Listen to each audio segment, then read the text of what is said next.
We've got breaking news in the airline industry right now. Virgin America put itself up on the market for sale, and guess what? A deal is apparently about to take flight. Charlie Gasparino has exclusive news. I will say this, just to caution people. I've thought deals were going to happen, and then the last-minute due diligence, they don't do it. But here's what bankers are saying about this thing. The sale of Virgin America is that's an airline, by the way. Richard Branson owns the airline, headquartered in San Francisco, is likely to happen early next week. The day that the bankers are telling us is possibly on Monday, where this thing gets sold. And who's going to buy it? Well, we do know there are two essential bidders right now. Maybe a third will emerge over the weekend, but right now there are two bidders. There's JetBlue, there's Alaska Airlines, and here's why bankers are saying JetBlue is in the pole position.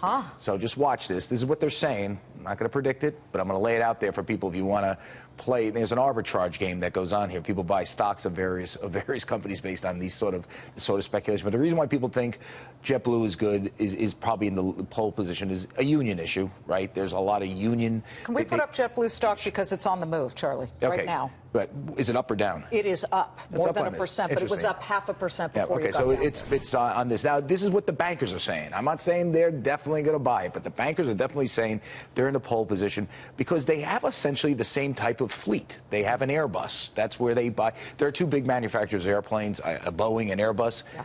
Both JetBlue and Virgin America have this, would combine that. They would both have Airbuses. There's all sorts of union issues in terms of flights and things of that nature when you start mixing and matching the type of fleet. At least this is what I've been told. So a lot of people are putting JetBlue in the pole position here. But again, I told you, Alaska Airlines is in the bidding. And here's one other reason why people think that they're in the pole position. This is kind of interesting. Apparently, according to the sources at JetBlue, senior executives there are planning a trip to San Francisco on Monday. Aha!